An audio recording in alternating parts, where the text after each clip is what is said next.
Hello, everyone. Welcome to Consciousness in Evolution, a program by Reaprendência International. We are thrilled to be back with you today after a brief pause of our webinars.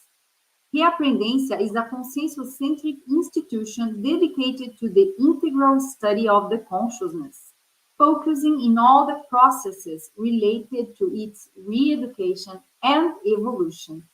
Our research is grounded in the consciential paradigm, and today's topic is a particularly relevant one. We will be discussing OBEs, out-of-body experiences, also known as lucid projections. We regard this as a crucial tool for self-knowledge, helping us to understand who we truly are, and also for providing assistance to other consciousnesses in need, particularly in the extra-physical dimensions. We are excited to have here with us a renowned instructor and researcher on the subject, that is Instructor Mário Luna. So welcome, Mário.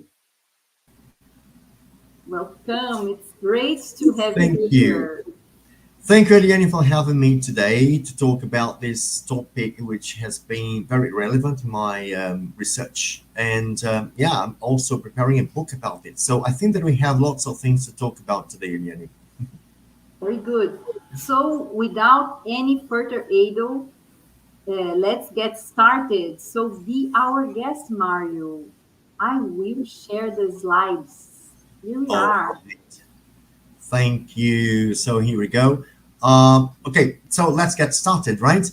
It's very important to say that if you have any questions, please write down them in the comment section that will be answering your questions. Eliane is going to read all the questions, right, from the participants. Yes, I will. All right, great. Let's get started. Sorry? I said feel free to send the questions. All right, great. Very good, Eliane. So let's get started. So today we'll be talking about learning lucid projections, right? What we will learn today. First thing, general and specific characteristics of the lucid paradidactic projections. Number two, understand lucid projections in scenarios of personal changes. And three, the learning benefits of pro-evolutionary lucid projections in self-research and recycling processes. Right, so let's move on. Very important to say, first and foremost, the principle of disbelief, which is don't believe in anything, not even what we hear in this presentation today. Experiment, have your own experiences. At this, in Conscientiology, we also reinforce the idea of having our critical thoughts, our critical reasoning in practice, right? Put into practice it in everything that we say, just reflect and think over that. Is it possible? Does it make sense to me? And this is what matters, really.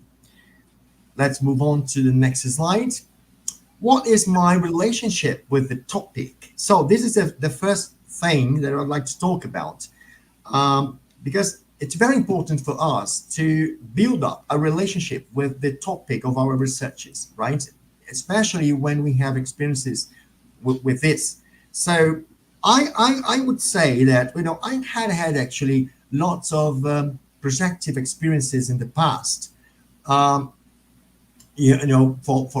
quite a while. But from 2020, specifically when the pandemic started, and when we decided, at the time I was a volunteer for an institution called ACP, and at the time, we were just getting prepared to start the internationalization of Conscientiology by translating courses, by doing simultaneous interpretation.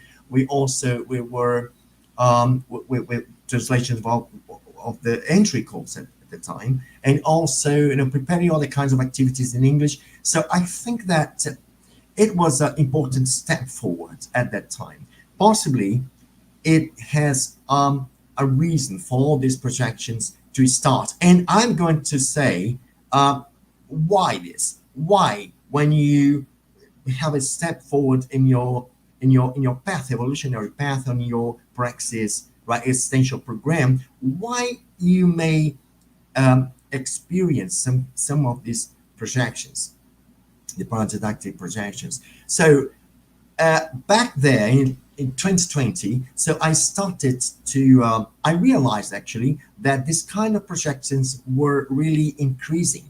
I was having more and more, and it happens for a certain period of time and then it stops, right? But at that moment, I understand, this is just one hypothesis, I understand that it was to accelerate the process of the recyclings, the personal recyclings.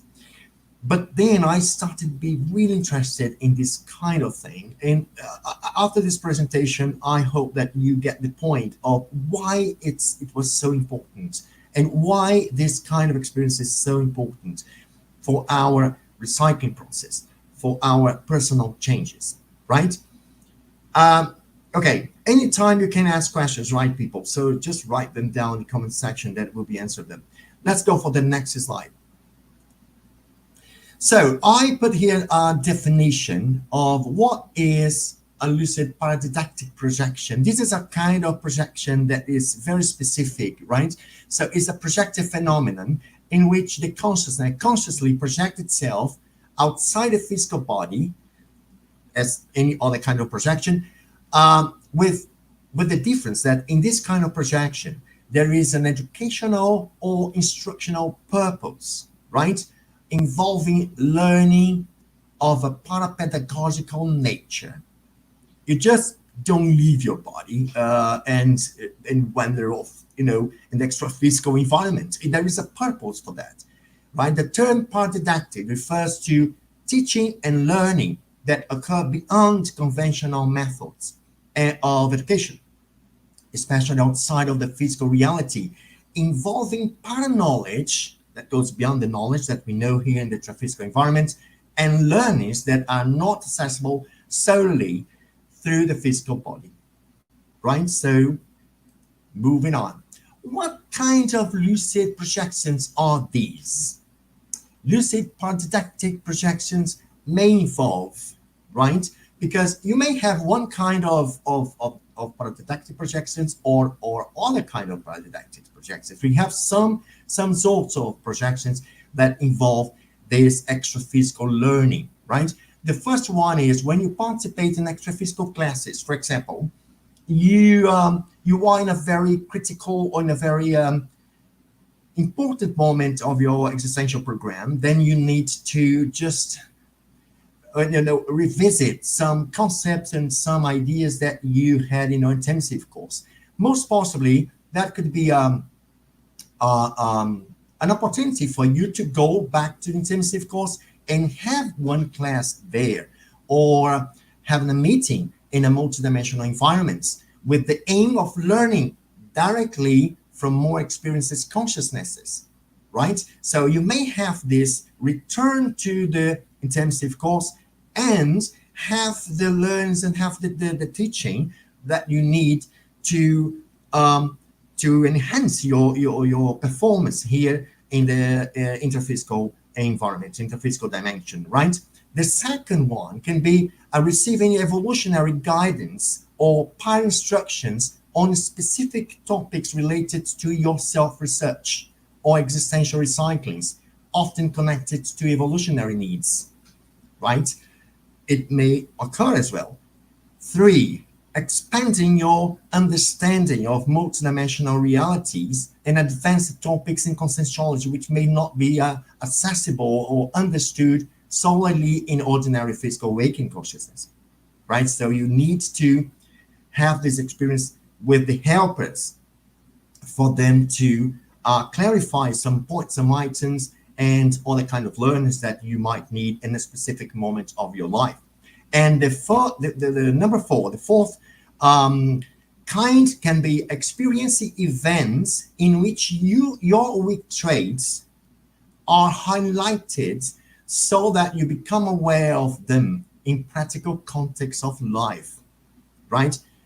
I had a considerable amount of projections concerning the number 4. I'll be talking about this, right? So people, you have basically these four kinds of paradidactic projections. There might be others, of course, and if you just have one of them, so please let us know, right? I just Mario, is four from my experience.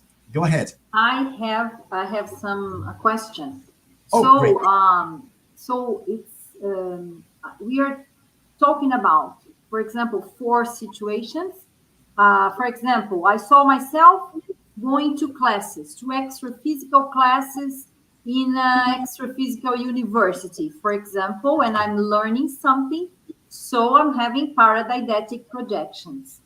That's right. Or I go to the extra physicality, and then helpers kind of show me how the psychosoma or our body of emotions work. I once had an experience in which we were analyzing the elasticity of the psychosoma, and it was very interesting because it's different, or the zoom vision, things that happen in the extraphysicality. So for me, it was I learned a lot from that. Or there is another situation in which we see ourselves, we get to know more about our personal traits, strong traits or weak traits. Most of the time, weak traits, things that we have to improve. Is that all? And there is a fourth situation that would be experience this number four here. I think it's a bit different. My question is what happens is that if we are not so aware, we are not so lucid, so we lose all the possibilities to learn, to have these lucid paradidactic projections. What do you, what is your experience on that if we're Okay. not so lucid? All right. The paradidactic projection is a resource that the helpers might use to help us. So the level of lucidity is also, I think so, right, previously analyzed by the helpers so that they can really use this resource with us. Because if they know that we are not going to be aware of our experiences, I think we are not going through it. I think that the resources are given considering our abilities, right? The resources are given considering what we can really take from it. So I believe, so far, I say I believe, this is just an opinion, that the helpers know exactly how to use this kind of resource, which is the paradidactic projections, to teach us something. So we may not have like 100% lucidity or 80% lucidity, but in my case, in many situations, in many events, in many experiences, I came back with the core of the message very vivid in my memory. Not That's everything, but the core of this message, which was enough for me to go through a change I needed. So I think that when you go through it, there is some kind of respect for your understanding capacity, for your what your synapses are able to grab, or things that you are really able to interpret. Because otherwise, the helpers wouldn't go for that if you are not able to have, at least the core thing of it. Sometimes it's very good when we remember lots of things, when we recollect all these things and everything that happened. I had experiences which are still today very vivid in my mind. I could tell you like a story, of a whole scene. Others not. Others I just get, oh, I remember being through it. And this is the message I got, but I don't remember when, how, what. Definitely not. But I got the core thing. I believe that maybe if you get the core thing of it, it's very important. And that question was very important, Eliani. You know why? Because sometimes we have some kind of expectations that when we leave the body, we'll have an exceptional experiences and we will recollect everything. No, it doesn't happen sometimes. But if we just have one small memory, one small fact that is still in our mind, and this fact is able to yield promote the changes that we need, that will be enough. Don't expect too much, but have I will give you some hints on how to write down experiences and record them, not to forget them. It's also very important. We can do our share in this kind of thing. Yeah, Mario. And I also heard about some lucid projectors that have a lot of OBE experience, lucid OBE, and they saw other friends of them doing assistance. For example, some people doing a parasurgery in the extra physical, helping someone, but the person was not lucid at all.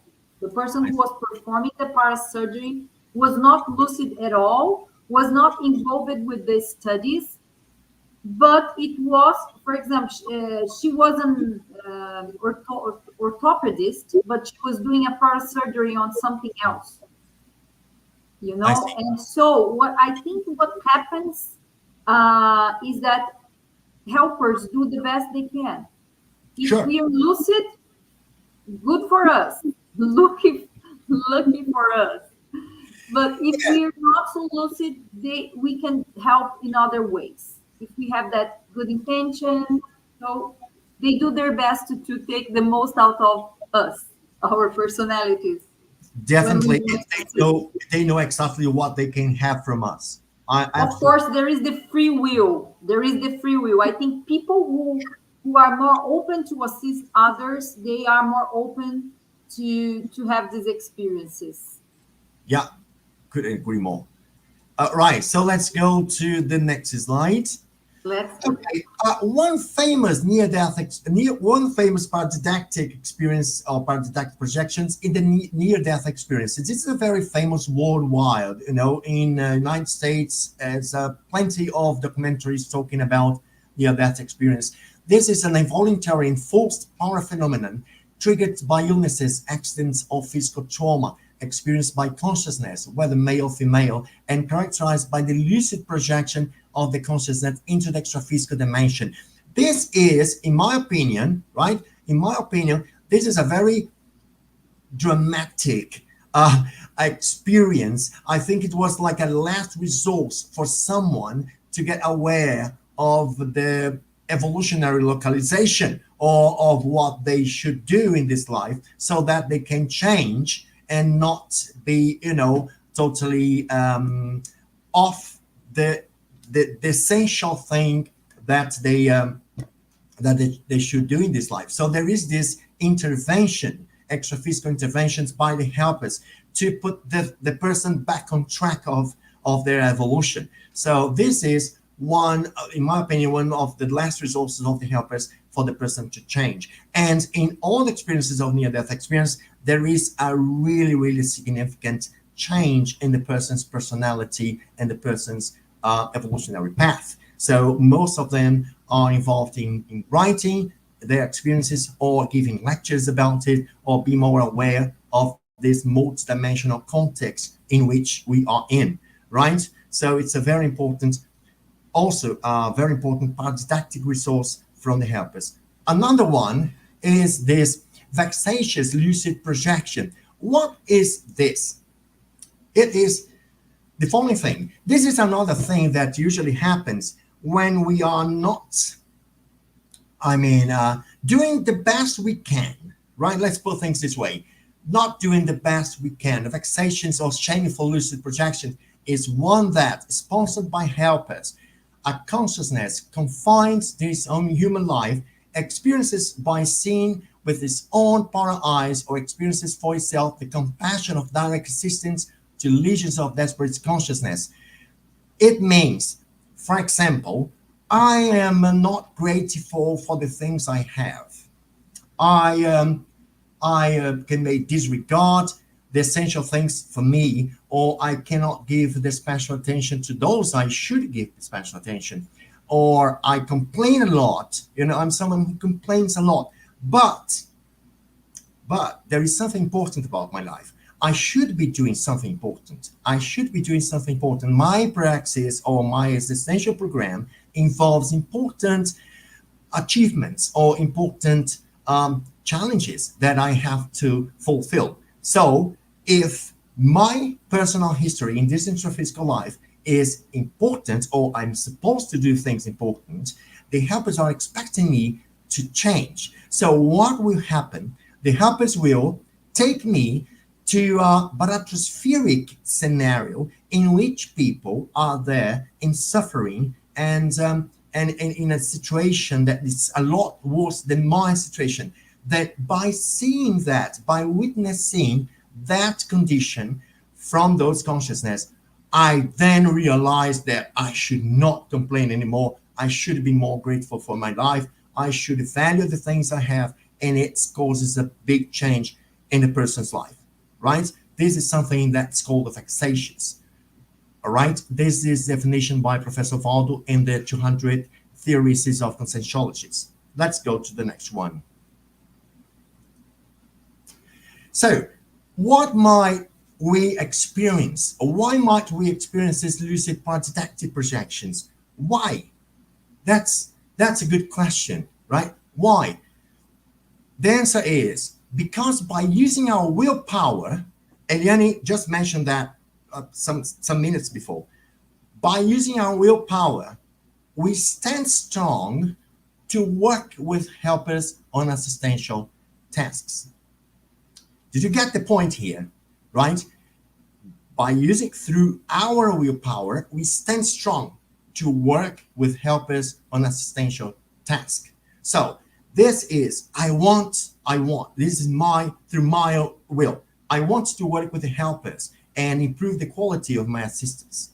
Right. I take this, I stand strong to do it, to get it, to reach this point. So definitely the helpers will help me to reach that point.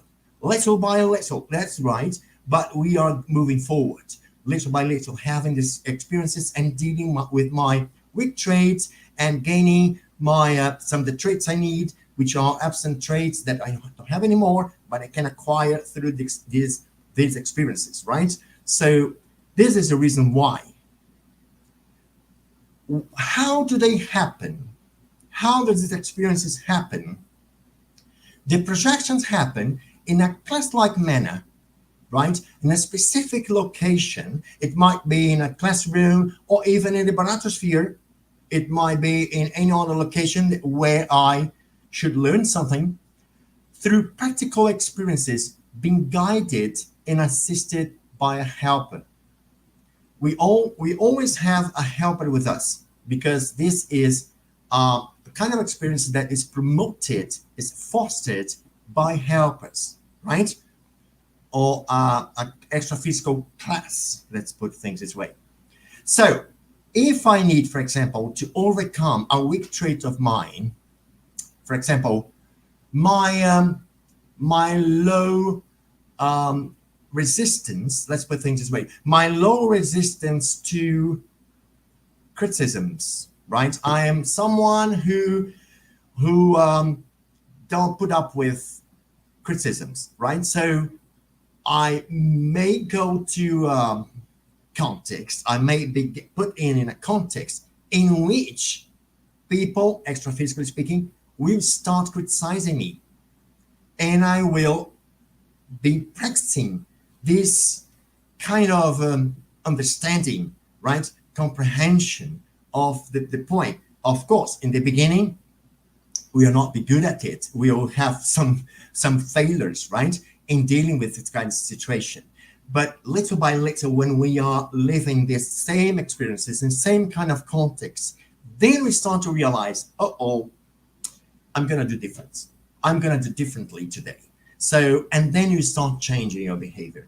This is basically the context in which sometimes we go in extra-physically, we are put in a situation that we are going through this very, it's a nuisance, right? It's a very sometimes disturbing feeling to be in this situation. But we learn as much as we have the experience, right?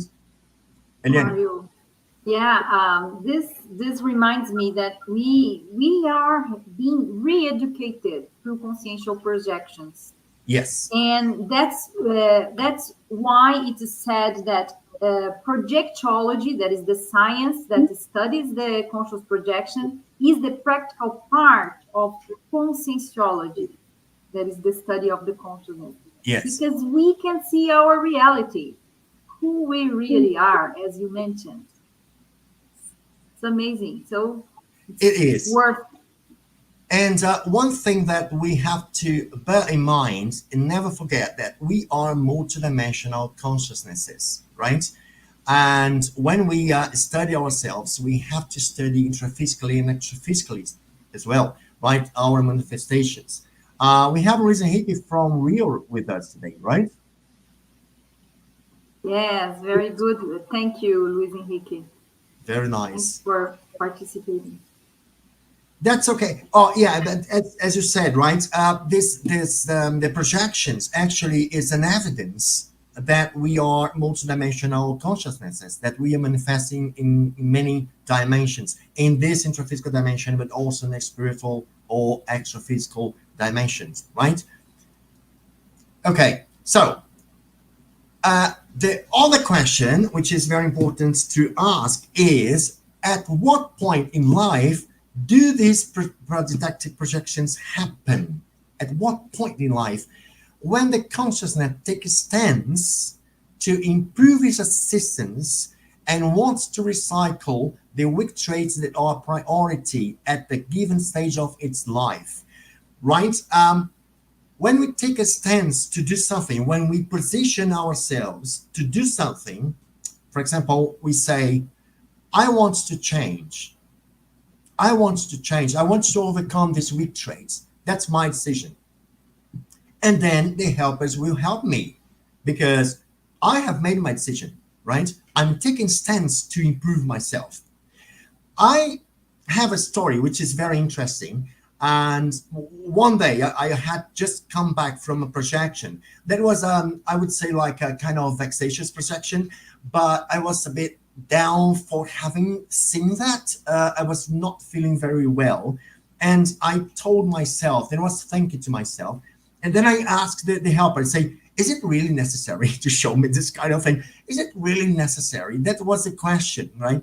It was a bit hard to see. Yeah, because I was a sub at that time. And the helper answered me the simple answer. He said, that was your choice. And that answer, simple, short, was so effective. Why? Because that's it, people. It's our choice. We want to evolve. We want to change. So we'll be helped. For this, we'll be helped to reach that new level in our existence, level in our evolutionary path. So we have to move on. So this is our choice. It's our will. These paradidactic projections happen through our will, not anyone else's will, but ours, right? It's very important to say that. It's our will. So we go through it because it's necessary. It's like going to the dentist, right? I don't like to go to the dentist, because it hurts, right? But sometimes it's necessary. It's necessary to go to the dentist. It's necessary to pull out the tooth. It's necessary, but it hurts. It's not good, but it's necessary. Sometimes we have to go through things that are not very pleasant, but it's necessary. Evolving is the same thing. We go through the same thing. Sometimes we have to overcome traits that are more difficult to us to do it, right?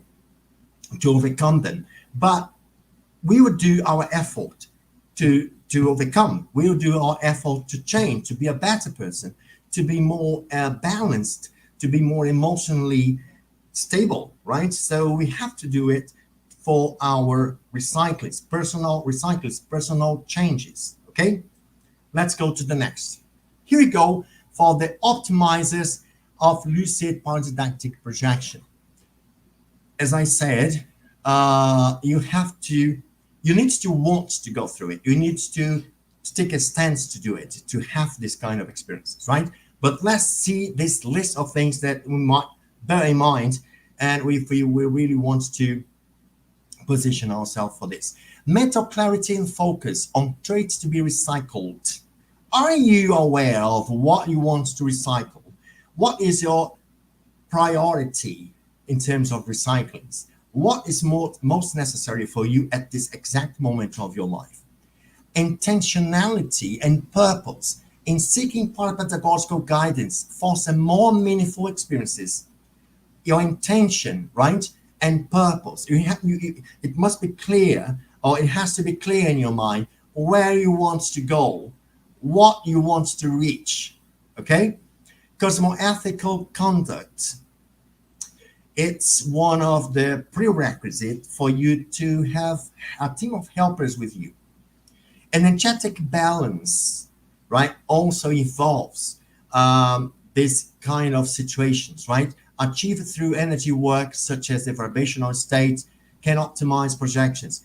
Exactly. The more you work with your energy, the better they will be, or the more loose they will be for you to leave your body, right? Your nervous system will be more flexible for you to leave your body as you are working with your energies regularly, right? Self-research and recycling, which is called RECE, align personal development with evolutionary goals, making the projection more purposeful. As I said, okay, I want to go through it. I want to go through this kind of a projection, but what for? What do you want to change, Mário Luna? What is your priority? Why do you want to leave your body? What kind of teaching do you need? What kind of learning do you need? What kind of information do you need? So I need this. I want to be more, I would say,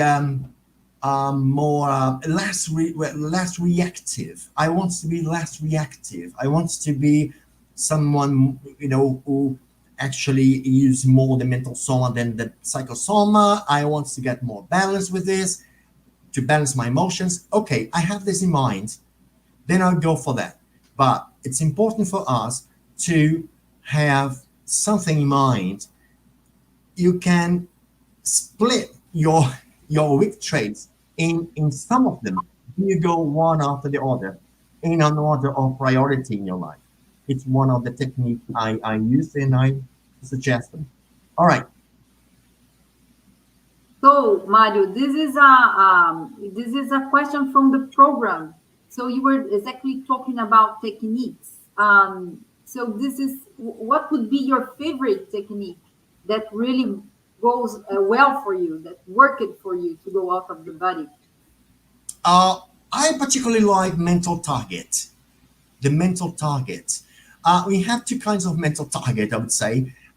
One of them is if you. I was talking to a friend yesterday, and he told me one of the mental target I particularly liked, which is if you put in the screen of your computer a message, right? It can be a numbers or it can be a sentence, a message on the screen of your computer. And so if you, while sleeping, you go back to your office and see this message, this is one technique. Or you can have a target in your living room, or you can ask a friend to place a specific object in a specific place of the apartment, the house. Then you can go there and see if you can see this, right? So it's a mental target. Another mental target is if you are obstinate in dealing with one of your weak traits, right? I want to overcome this. I want to overcome this. I'm focused on that. Then you are all the time reinforcing your will to overcome one specific weak trait. I did this one. This one is also good. It's a kind of mental target. It's not something physical in one specific place, but it's a mental target for you to have in your mind. Say, I want to overcome this kind of thing.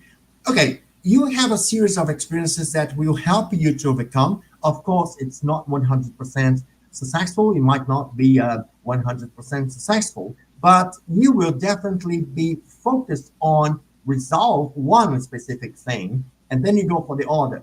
But you put all your energy in just one thing, one thing. It's one of the technique I particularly like, Liliane. Very good. Thank you very much. Okay, so we have also the energetic interactions with helpers, right? Enhances paradidactic experiences as they often play a direct role in guiding and orchestrating the lessons during the projection. This is an important relationship that we have to we should have with our helpers, right? If you are a Penta practitioner, right, also you have this kind of relationship with your helper. Penta is technique, evolutionary technique that we reserve 50 minutes of our day and we do daily for the rest of our lives. It's a lifetime commitment that we have to exteriorize our energies, our best energies for the assisted will be brought to your psychosphere in your environment so that the helper will work with them, extra physically with your own energies. So it's one very good technique. I totally suggest, recommend this technique, Penta technique, right? To exteriorize your energies for 50 minutes every single day within a range of time of 3 hours. Then you can choose one of this time that you can go through, but it must be within 3 hours. Every single day you exercise energies. This is good for many reasons. You are narrow your relationship with the helpers. One thing. The second is you are working out your energies every day, so it helps you to reach the projective phenomenon. Okay, moving on to the next slide now. Resources at hand, people. When we are talking about self-development, when we are talking about self-knowledge, we don't need any other kind of resource but our own resources, right? Which are they? Willpower, right? We have the will. We have the willpower to do whatever we want, as long as what we want is important and we have interest in it. So this is very important to build up interest in your research. Positioning, to position yourself towards that, to do that, right? Intention, it must have an immediate intention, okay? Immediate intention. Direction, to direct where you want to go, what you want to reach, right? What you want to acquire. It's very important to define this and have it very clear in your minds, even though you have many things, right? But one after the other. Cosmoethics, very important as a prerequisite to work with helpers. Parapsychic development, of course, we were talking about lucidity, or the level of lucidity that we might have outside of the body. So parapsychic development help us to increase the level of lucidity.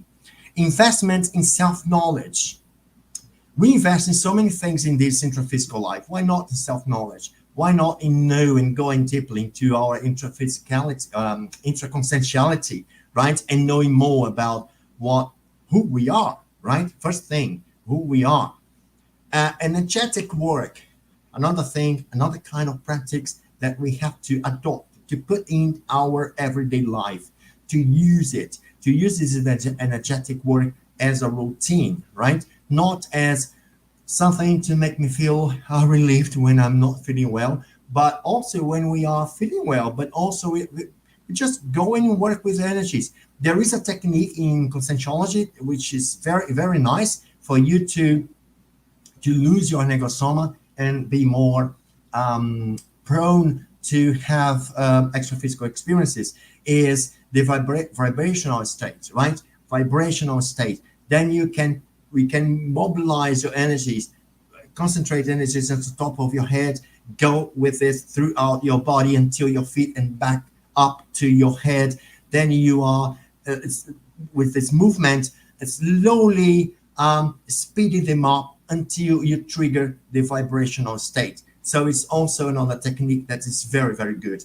And it helps a lot to lose your enegosoma and have your psychosoma more free to leave your body when you want or when you need. Okay, and strong traits. Use your strong traits. For example, your determination, your obstination, your level of even conformity that you have in developing your research and be really involved in one specific kind of research is also very important, right? Use this in your favor. Moving on to, then we have some impediments to the experience of paradidactic projections. Which are they? Now, if we have one of these, it will be really difficult, right, for us to have this kind of experiences, right? Lack of evolutionary objectives, inadequate understanding of intraconsciential objectives. I don't have any evolutionary objectives. Where am I going to? Where am I going to? What kind of change do I have in mind? I have no idea. So I'm not going anywhere. I mean, I may go somewhere, but not according to my will. I'm not going to use my will to reach something. We go like we are in a flow of, sometimes we go in a flow of opportunities, right? We just do it, but we don't map out. We don't map out our experiences to see what is really going to, what is really being internalized by me, being understood, right?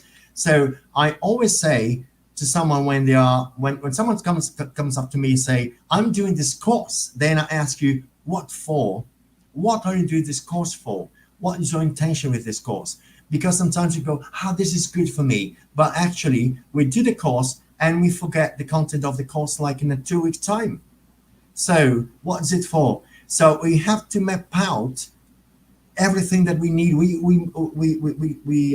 should have a purpose for doing a course and something in mind. I'm doing this course because I want to deal with this kind of weak trait. I want to tackle this problem, right? So, and I'm doing this course for that. So after the course, then we have to map out your experiences, right? You have to really know whether the course had a good effect on you or not, or I'm not sure. Actually, sometimes none. So this is important. This is what we call self-research, right? So if you have this evolutionary objective in mind, you have the most of lots of things. Even a tutorial you watch, a class you have, a meeting you attend, an event you go. So it's always important for us to map out and have an evolutionary objective. Because if you don't, you may lose a very good opportunity to evolve. Any? And even if the person is afraid of going out of the body, because Yes. there is the projection phobia, people get stuck in their intraphysicality because they are afraid. So whenever they go out, they're not lucid. And so this objective, when we have a broader view that we can help to improve things in the world. We can donate energies. We can teach people what we are good at, and that's an evolutionary objective. We open ourselves to these interassistential objectives. It's going to be good. We will feel happier. Definitely. It's another thing that's important to highlight here is to point out is the evolutionary objective. Should be, let's put things this way, should be connected to your self-research, right? What kind of research are you doing at this right moment, right? What are you pursuing to overcome? What is in your mind? What are you focused on? So this is very important. What is my evolutionary objective? Because that will definitely help you to have paradidactic projections. And another thing, paradidactic projections happen when we need this information, right? Not necessarily when we have evolutionary objective. I may add this, of course, because when we need this information, and it also has the purpose to accelerate our overcoming some. I would say that, right? When we have to accelerate what we have to overcome, and if I, of course, if I'm in a project, a personal project, existential project, right, that requires a certain level of recycling, then I take a stance to do it, right? So I position myself to do it. Then I will be helped to accelerate the process. Otherwise, I would take a lot longer. But I cannot take a lot longer. I think that I need to do it, you know, shortly. So I will go through it. So it's also a need. It's a resource that helpers can offer us if we really are positioned to do it. If we really need to accelerate our personal history, right?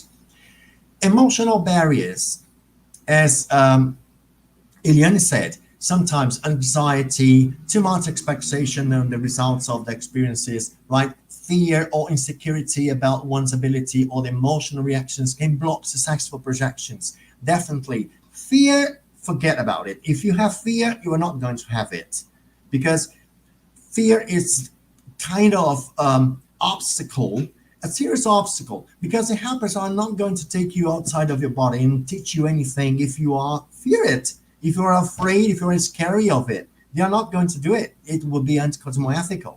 They are not going to do it. If you are not ready to have this experience, forget about it. I think you should work on your fear, and then you plan to have upon didactic projections, right? Or more lucid projections. But while you are having fear, no, it's not possible. That's really a serious barriers, right? Resistance from others. Individuals may be reluctant to accept help or guidance, impacting the effectiveness of the paradidactic approach. It's like people who never ask for help. I'm self-sufficient, right? I solve my problems. I don't need help. I don't look for guidance. I don't look for suggestions, opinions. I no advices. No, I'm self-sufficient. So if you are self-sufficient, definitely you are not going to get connected to a team of helpers because team of helpers involve teamwork, right? If you are self-sufficient, definitely you have problems working with a team or having help from others. Some people don't like it for many reasons, but if you have this kind of thing, possibly you have more difficulty in promoting paradidactic projections. Diminished motivation for recycling. It's like I have this problem, but I'm not motivated to deal with that. Oh, not now. That's not good at all. I don't want to, be disturbed. That's not good. It's going to, piss me off. No, I don't want to talk about it. No, forget about it. I'm not going to deal with that. That's fine. It's your choice. But actually, you will not be helped to overcome this specific weak traits, right? If you're not motivated to work with this, to tackle this problem, and all right, yeah, some problems are more difficult than others, but actually, the more we walk, the deeper we go, right? This is in everything in our life, even when we do therapy, right? We start the therapy with the surface of something, and then the more you go, the deeper we get, right? Have different layers of our personality, of our behavior. So we go down maybe to back to the childhood and see what's there, and possibly the reasons of certain behaviors and the postures that I have nowadays come from my childhood. So it's important for me to be courageous, to face it and deal with that in order to overcome it, right? All right. Do you have any questions, Learning?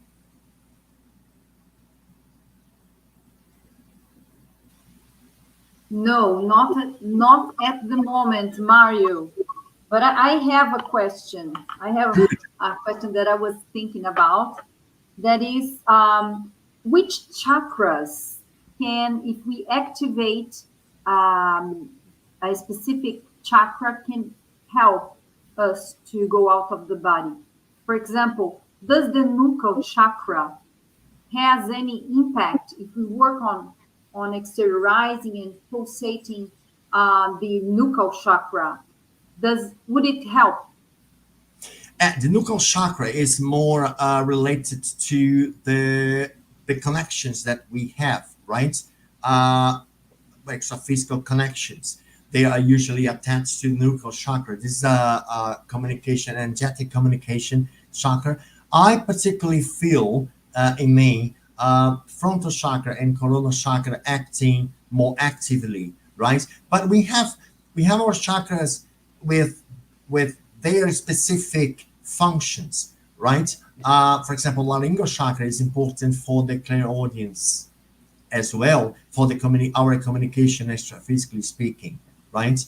But basically, I'm not sure whether it may vary a lot from person to person, but what I feel myself is more activation of the frontal chakra and coronal chakra when in these experiences of projectability. Do you have any other idea of it? Yeah, I think the brain chakras are very important because many people don't have lucid projections because they have some brain blockages or brain blockages. They are not open to recycling. They are not open to new experiences. They get afraid. And so whenever we work and we do the deep blockage, we can create new synapses. And we are, although our origin is extra-physical, we are in this intraphysical life relearning how to go out of the body. We are relearning, and sometimes we have some blockages. So I bet on working with the coronafrontal circuit and do it whenever we can. And also the vibrational state, do it a lot before sleeping so that we can get more loose, and that can help. Yeah. That's my experience. I just I want to study more about the nuchal chakra because I would like to know more. Nuchal chakra is near the silver cord and it has Yes. some energetic connections, but this is something I would like to study a little bit more. So we have a question here. Mario, it's from Ana Getelina.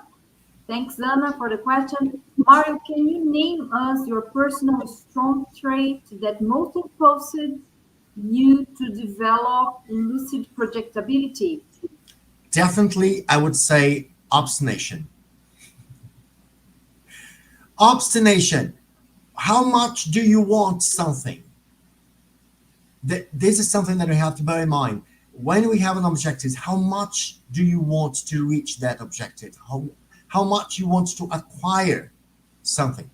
Are you obstinate? Well, I'm telling you, Anna, from the point of view of someone who is still struggling for lucidity outside of the body, right? I'm not a lucid projector, right? I don't have a continuous conscious projections. No, I don't. My projections actually, I wake up in the extra-physical environment and then I black out and I come back to the body and then I realize I was projected, right? But I am pursuing to improve this quality, to improve the quality of my projections, right? And obstination or determination is something that we must use in our favor. In English, there is an expression which is go-getter, right? We have to be a go-getter to go and get something. This is an expression that you use in sales market, right? When you want to go-getter, you have to be ambitious, evolutionarily speaking. This is a good kind of ambition. I want to reach a point that I will reach the plasticity, right? Then this is my focus. So I have to use all the resources I have at hand to reach that point. So I would say I'm a very determined person. When I want something, when something is important to me, I do whichever resources, whatever I have to reach that, right? I use one thing. I never give up. I go and insist here, insist there. Of course, if there isn't a possible solution, I just wait for another moment to insist with this. But I'm very determined to get. So I think it's very important to have to reach your development, to reach the next step of an evolutionary path, to go to the next step. It's very important for you to be determined, but also being determined, I suggest you to have an objective in mind. What you want to reach, what for, what are you evolving for? What's your objective? What's your goal, right? With this, it's very important to have a goal. Good. All right. Should you continue with the slide? So, okay. This interest in self-knowledge, right? If you are not interested in knowing yourself, you are not going to have this kind of projection. Skepticism or doubts. No, I don't believe in this. No, is that true? No, I'm a bit skeptical about it. No, I'm not going for that. So it sounds like totally far-fetched for me. No, I don't believe in it. Or poor cosmoethics. I'm going to leave my body because I want to wander off, go around and see people in my building. It is intimate situations. This is good. That's interesting. No, forget about you. Helper, we're not going to be with you. If you have this poor cosmoethics, you are not going to have successful paratextic projections, right? Because they are evolutionary and cosmoethical, right? So forget about if you don't have a very clean cosmoethical attitude. Let's go to the next. Paratextic projections and existential program. This is an important point. Why? Because we have our existential program to fulfill, right? For the complexes. The complexes is when I have to complete what has been planned in the intensive course. I planned an existential program, and I'm just putting this into practice now.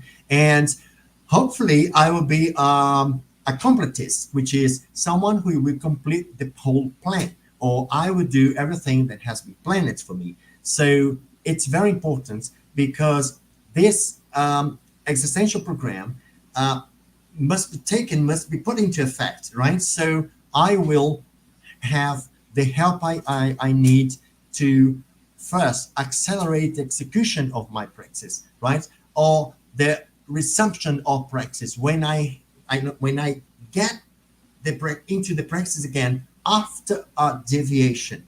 I left the track and now I'm getting back on the track of my practice. So it's a resumption of practice. Possible correction in the direction taken in physical life, right? Optimization of the live programming, it helps as well, or improvement of the planet programming, what has been planned, right? I want to improve. Okay, we may also face a situation in which I had planned something, but now I'm so motivated, I'm doing so well that I'm doing more than planned. So it may also happen, right? So you need this help from the helpers. Let's move on to the next one. Very important. Mario, I want just to emphasize that we are near the end. So I ask you to finish in this. Can this be the last slide? Okay. Please? Because we are completing our time here. We are. Yes. All right. Okay. I'm just go through it very, very quickly and finish with the next slide, which is the benefits, right? I want to wrap up with the benefits of it. Projectiology self-experimentography, which is to find, it's very important to emphasize the significance of recording, right, out-of-body experiences and projections, noting down the events and what it possibly meant for the projection. What was the learning? Write down the learning of your projection. It's not worth going outside of the body and just lose the information because we didn't note them down. I will close with this, Eliane. Very good. Go ahead. Benefits of paradidactic projections. What are the benefits? I listed 10 benefits of paradidactic projections, which are enhanced self-knowledge, to improve self-knowledge, to go deeper in your self-knowledge. improved parapsychic cognition. Outside of the body, we will learn lots of things. How to deal extraphysically, how to improve your level of assistance outside of the body. So it will improve your parapsychic cognition. Expanded intrasubstantial perspective. You will see the intrasubstantiality from another perspective, from a more real perspective and a deeper perspective than this one we have in intraphysical life. Acceleration of the existential program, as I said, heightens the extraphysical lucidity. The more we are outside of the body, the better our lucidity will get. Okay? Facilitated learning of intraconscientiality. Definitely. This is the most important thing for us, is to know more and more what is in our intraconscientiality. Effective overcoming of weak traits. This is a very effective resource for us to overcome our weak traits. The paradigmatic projections. It's a privilege. It's a privilege that we have from helpers. It's a gift that we have from helpers to be through paradigmatic projections, right? Better interassistance. You have a better interassistance, a personal transformation, and evolutionary growth. That's Eliane, for now. Very good, Mario. It and everyone who watched us. Thank you so much for every one of you. It's been wonderful to be here with you all, reflecting and discussing these important ideas that I am sure will resonate with your studies about self-re-education. And we hope that this information shared here today with you also help you to inspire yourself and your friends to pursue inner recycling, right? And also align this information with your life mission and make your self-improvements, make your changes, and achieve your existential completism. That's what we are here for. That's why this program exists, to help you all to pursue your complexes, your existential completism. Okay, so Yeah. that's all for today. Be sure to join us in our next live that will be on October 20th, 3 p.m. Brazil time, and we will have instructor Djalma Fonseca with the subject ectoplasmy and cosmoethics. Ectoplasmy and cosmoethics. Don't miss it, because Djalma is a specialist on ectoplasmy and he has lots of experience to share with you. Okay, people, don't forget to subscribe in our channel, to give your like to this session if you like it. I hope you did. And share this video, this live with your family and friends. It will help us out. Okay. And thanks again for being with us today. I Thank you. wish you Thank you. all a happy evolutionary journey. Okay. Hope to see you Yeah. soon. Marcelo Pires with us today. Thanks, Mario. Thank you, Eliane. Thank you, Representative, for this moment. It's very important that we share these ideas. You know, the more we study something, I think we have a kind of a responsibility to share our findings, right? So thank you once again for this moment. Good. Certainly. Bye bye. Bye bye.